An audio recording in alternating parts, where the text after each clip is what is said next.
Je suis super contente de te retrouver dans cet nouvel accompagnement. Aujourd'hui, je vais te faire découvrir ou te confirmer les besoins de l'enfant. Est-ce que tu réponds intégralement aux besoins de l'enfant? C'est ce que tu pourras savoir en cette fin d'accompagnement. Alors, vraiment, tout ce que je vais te dire aujourd'hui, c'est tout ce que tu dois vraiment garder profondément ancré en toi, parce que comme ça, tu vas pouvoir mieux appréhender l'enfant et mieux le comprendre, parce que si tu ignores ces choses-là, franchement, c'est normal que ça se passe pas super bien avec l'enfant. Donc voilà, je suis super ravie de pouvoir t'accompagner. Est-ce que tu es prêt ou prête? Dans tous les cas, moi je vais parler.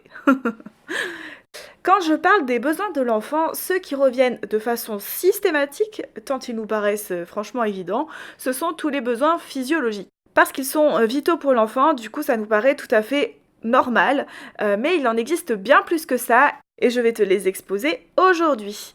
Donc on divise les besoins de l'enfant en 5 catégories. Il y a les besoins physiologiques, les besoins affectifs, les besoins sociaux, les besoins cognitifs et les besoins sensorimoteurs. Donc on va commencer par ceux qui nous paraissent à tous évidents, qui sont les besoins physiologiques. Ce sont tous les besoins qui permettent tout simplement à l'enfant de vivre. Si on ne répond pas à ces besoins-là, l'enfant meurt. Donc ce sont des besoins vitaux que l'enfant ne peut faire seul au vu de son immaturité et de sa dépendance à l'adulte en son début de vie.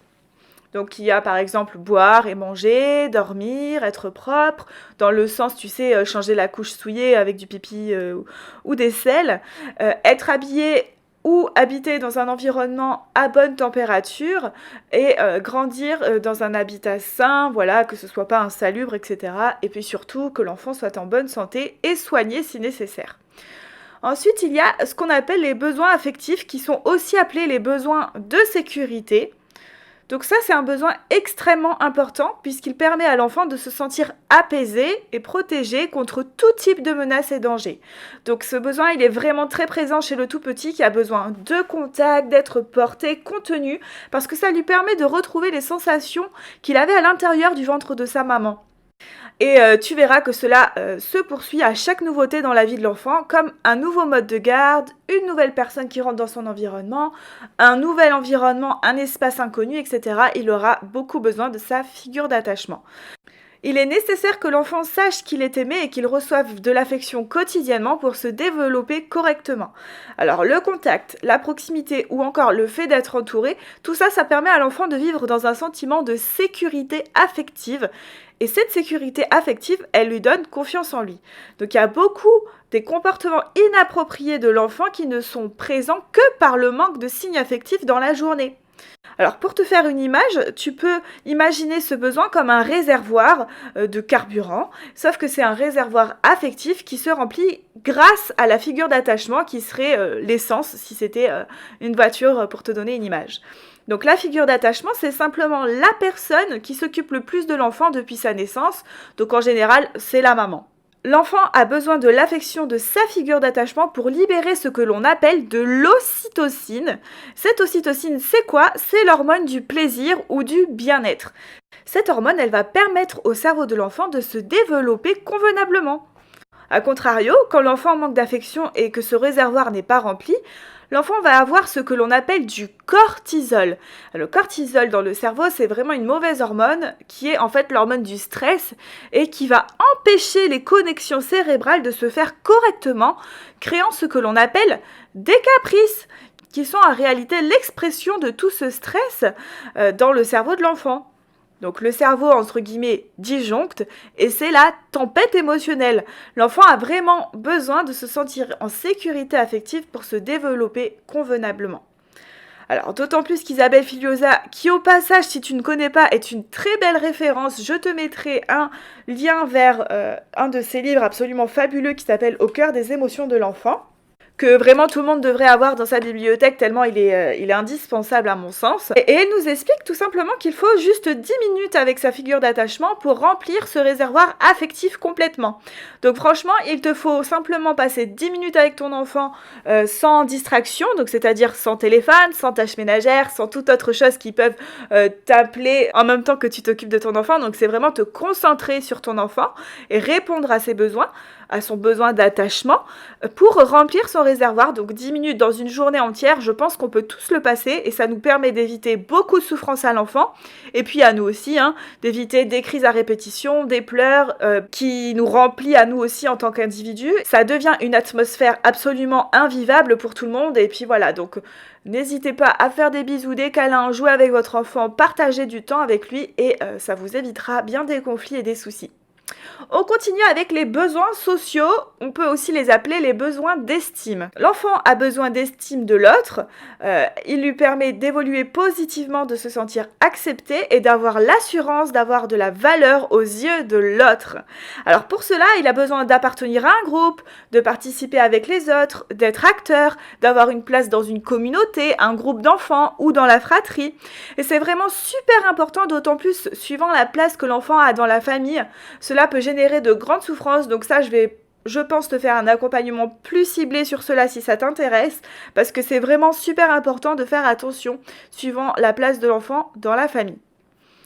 Alors je suis sûre que toi, même adulte, tu apprécies que l'on prenne du temps pour te montrer à quel point tu es important ou importante. Que ce soit au travail par ton patron, à la maison par ton ou ta conjointe, ou simplement par tes amis quand tu leur rends un service, c'est vraiment super important de se savoir reconnu. Alors protégeons les enfants en les valorisant, en leur disant combien ils sont importants et précieux pour nous, mettons en avant leurs forces, leurs qualités, ce qu'ils font de merveilleux et disons-leur à quel point nous les aimons. On continue avec les besoins cognitifs ou de réalisation de soi. Alors là, on va parler d'autonomie, des essais, des erreurs. Tout ça, ça permet à l'enfant de s'accomplir et de découvrir ses propres limites. Ils sont importants puisqu'ils permettent à l'enfant de libérer son potentiel, mais aussi sa personnalité en faisant ses propres choix. Donc l'enfant, il a besoin de découvrir l'environnement, les activités, la nature, les personnes, en stimulant ses capacités intellectuelles. Il a besoin d'explorer ses compétences, de découvrir ses limites, de construire son identité à travers ses goûts, ses croyances, mais aussi sa culture. Donc finalement, en fonction de ce à quoi il aura eu accès. C'est l'intégralité de ces stimulations que tu vas mettre à sa disposition qui va lui permettre de s'épanouir cognitivement. Et il a besoin de comprendre, de connaître et de découvrir, et tout cela pour augmenter sa confiance en lui et libérer les traits profonds de sa personnalité. Alors j'en profite pour te dire que non, nous ne stimulons pas trop un enfant. Un enfant qui n'a pas soif de découvrir ne répondra pas positivement à la stimulation qu'on lui présente. Donc tout simplement, il ne s'y intéressera pas. En revanche, si l'enfant a soif, alors donnons-lui à boire car ce besoin doit être rempli au même titre que les autres besoins. Et c'est là qu'intervient le dernier groupe de besoins qui sont les besoins sensorimoteurs. Ce sont tous les besoins qui touchent au sens, comme son nom l'indique, et aux capacités motrices. Dans ces besoins, on peut parler de l'importance de mettre à disposition des stimulations sensorimotrices. L'enfant a besoin de bouger, de découvrir son corps, d'exercer sa motricité globale, mais également tout ce qui est motricité fine. Donc vraiment, tout est un prétexte pour manipuler, toucher, goûter, comprendre. L'enfant utilise tous ses sens avec plaisir et il lui permet tout simplement d'apprivoiser le monde et également son propre corps. Et encore une fois, ça c'est un besoin qui est bien souvent mis de côté, encore plus aujourd'hui avec les écrans qui servent de babysitter. Attention, je ne juge personne, moi aussi je suis la première dans les salles d'attente blindées quand je vais chez le docteur par exemple, quand ça fait plus d'une demi-heure de retard et que mes filles commencent à s'impatienter, et moi aussi d'ailleurs, il m'arrive de sortir la carte téléphone avec le petit dessin animé de mon jeu. Mais ce que je veux dire, c'est que il y a bien des comportements inappropriés de l'enfant qui correspondent à un manque de stimulation, alors qu'il faut qu'il puisse stimuler et libérer toute l'énergie qu'il a en lui pour pouvoir se concentrer sur quelque chose de plus précis. Donc voilà, attention aux écrans, je le dirai jamais assez, mais voilà, plus on limite les écrans, plus on permet à l'enfant de découvrir et d'explorer d'autres sens et d'autres choses. Et c'est vraiment précieux pour lui, quoi. Donc les écrans, c'est pas une babysitter, je le répéterai jamais assez. Et on va rentrer dans le pourquoi répondre aux besoins des enfants. On sait aujourd'hui, grâce aux études de neurosciences affectives, et je pense notamment et évidemment à Catherine Guéguen qui nous l'explique super bien lors de ses conférences et dans ses bouquins, que le cerveau de l'enfant est immature. On parle souvent de l'enfant comme un être en construction, mais moi j'aimerais te donner un peu plus de détails basés sur des études de neurosciences affectives pour que tu puisses bien comprendre ce qu'il se joue là pour l'enfant. On sait que le cerveau de l'enfant est fragile, vulnérable, malléable et immature. Et c'est l'environnement de l'enfant, tout ce qu'il va vivre dès sa vie utérine, qui va agir en profondeur sur le cerveau et le modifier. Ça va modifier notamment ses capacités à apprendre, à réfléchir, à raisonner, mais aussi tout ce qui est lien affectif avec les autres et aussi avec soi-même. Donc, c'est vraiment la zone préfrontale du cerveau de l'enfant qui n'est pas encore mature. Et cette partie du cerveau, elle nous permet à nous, adultes, d'anticiper, de prendre sur nous, de raisonner, de patienter, d'être capable de voir plus loin que ce qui nous arrive à l'instant T, etc. Donc, c'est vraiment tout ce qui est raisonnement. Ce qui veut dire que l'enfant n'a aucune de ces capacités. Alors, quand on ne répond pas aux besoins d'un enfant, cela déclenche dans son cerveau la libération de cortisol, qui est l'hormone du stress. Et cette hormone, elle est, entre guillemets, toxique pour le cerveau de l'enfant, car en se libérant en grande quantité, elle abîme les neurones. En fait, les neurones sont remplis de petites connexions comme des petits fils, et ce sont ces petits fils qui sont détruits par le cortisol. Et parfois, tant le cortisol est déversé constamment dans le cerveau de l'enfant, il finit par tuer totalement les neurones. Et ça, c'est vraiment gravissime puisque ces neurones-là, elles devraient se retrouver dans la zone préfrontale du cerveau qui permettrait à l'enfant d'acquérir toutes les capacités que nous avons, nous les adultes, comme je te les ai citées juste avant. Ce qui engendre bien entendu des incompréhensions face au comportement des enfants. Les croyances ont la dent dure, affirmant que l'enfant fait des caprices. En réalité, les caprices n'existent pas chez le tout petit. Il s'agit de tempêtes émotionnelles qui sont tout simplement une soupape de protection pour le cerveau. L'enfant n'ayant pas de réponse de l'adulte dont il est encore dépendant pour gérer ses besoins et ses émotions, il va voir déborder le vase du stress et faire exploser la soupape.